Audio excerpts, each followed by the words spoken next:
you're normal, you thought I just fell to the ground dead. You might have been scared and wondered what could have killed me. After thinking about all the possibilities of diseases or harmful gases or even psycho-killer attacks, the most important question for our presentation today would have crossed your mind. Could that happen to me?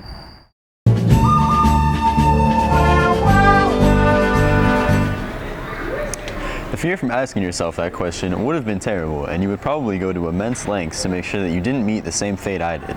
While looking for a solution, someone would very easily be able to get you to willingly do a lot of things. In the movie V for Vendetta, this happens on a much larger scale. A tyrannical government releases a deadly virus they created and have a cure for, creating moral panic and the demand for a savior. Coincidentally, the elected government had a solution. The newly crowned High Chancellor helped people out who were at risk of getting this disease by the way of pharmaceutical company owned by political party members.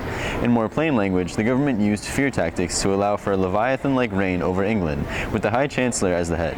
This Leviathan reference is similar to Thomas Hobbes' writing about government as a Leviathan. The government closely resembles Hobbes' view, more than any other philosopher's view on the good government. Said government was elected by the people, so only a radical citizen by the codename V can see past their lies and what they really are, having been a failed experiment of the early government.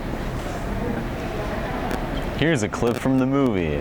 Truth be told, if you're looking for the guilty, you need only look into a mirror. I know why you did it. I know you were afraid. There were a myriad of problems which conspired to corrupt your reason and rob you of your common sense. Fear got the best of you, and in your panic you turned to the now High Chancellor Adam Sutler. He promised you order, he promised you peace. And all he demanded in return was your silent, obedient consent. Man, I love that guy's voice. Sounds just like you. Hey, get out of here.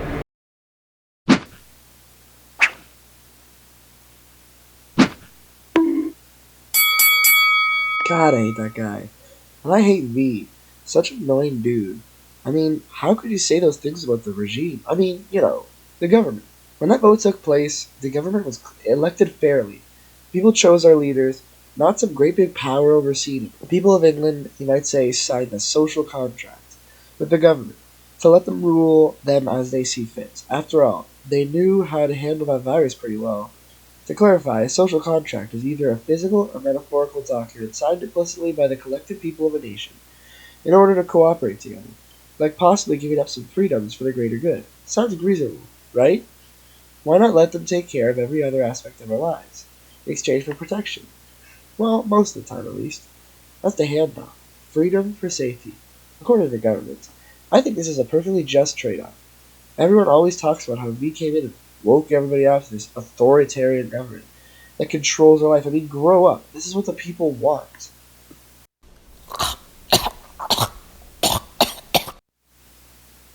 Whoa, that sounded bad. I guess I might have eaten that street sandwich that happened to be dropped on the ground, perfectly made and on a clean plate. But that couldn't have been a bad decision. Back to the matters at hand. Did you know that V even disguised himself to meet with a couple party members and spout his radical beliefs, causing the two men to actually start to believe him? Look at this! He's completely single-minded and has no regard for the political process. The more power he attains, the more obvious his zealotry, and the more aggressive his supporters become.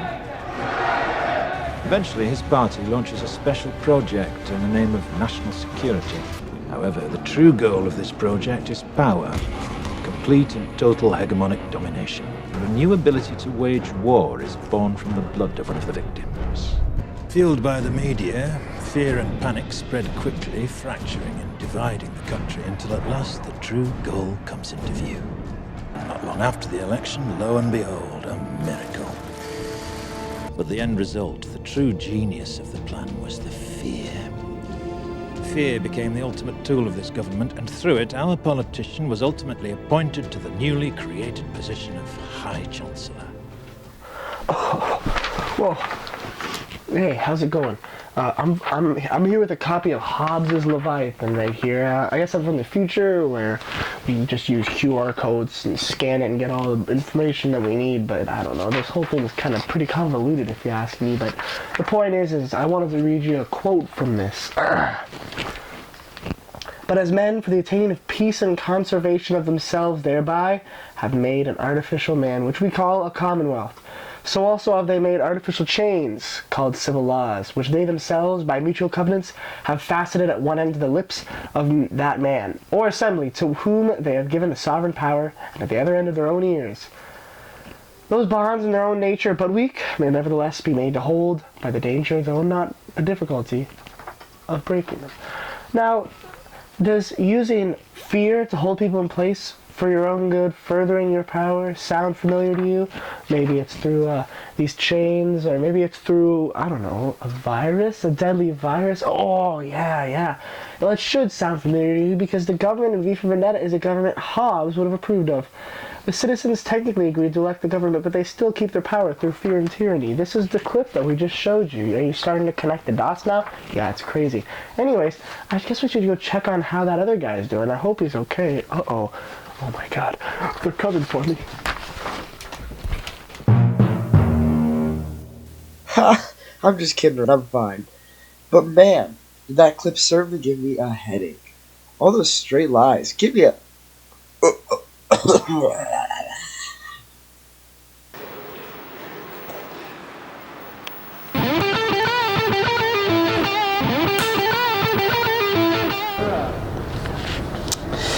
That guy sucked. Thank God I don't have to listen to his lies anymore. I know, right? Such a terrible dude. Did you know he kicks babies? Well, I made that up, but it seems like it, right? No? No? Alright, well, anyways, how about the real truth on my hero V? This guy's funeral involved his body being shot into a building and exploding it. Talk about over the top, huh? Funny enough, this event was witnessed by thousands of people dressed in black and supporting Guy Fawkes masks. Everyone loves them. They watched the building explode and then take off their masks. When the mask came off, it shows at the ending of the social contract signed by the collective people of England. Another way to identify that this is the end is that in attendance are dead. These deceased citizens also signed the contract and therefore are at the end of their contract as well, watching it all go up into flames. Don't believe me? Here, I'll show you. Fireworks.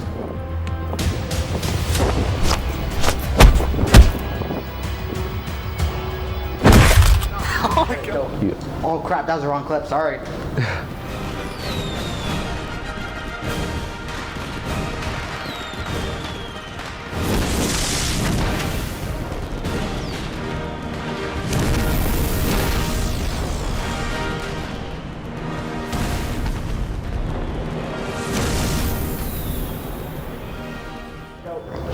Crazy, right? Gives me chills every time. Anyways, to sum up all we've seen and heard today, the government in V for Vendetta is closest to Hobbes' Leviathan theory. And the social contract signed by the citizens of England was created as a ploy for power for the government. Who? The government. The government. Unreal. For the government. Yes, sir. As the government, though, as a trade for freedom, for the safety of external forces, not necessarily by opposing forces of the government, though. As you can see in the film, the government is very bad for its people. Very. Therefore, Unreal. this trade is just not right. It's off. The promise of safety is broken on countless acts of intimidation and even murder by the government. They can't even protect their own citizens from themselves. Now, you might think this looks a lot familiar in this day and age, no? Or not, doesn't matter, it's up to you. But the bottom line is that a government works for people, not for themselves or in using its own citizens. You got that, government? I'm watching you.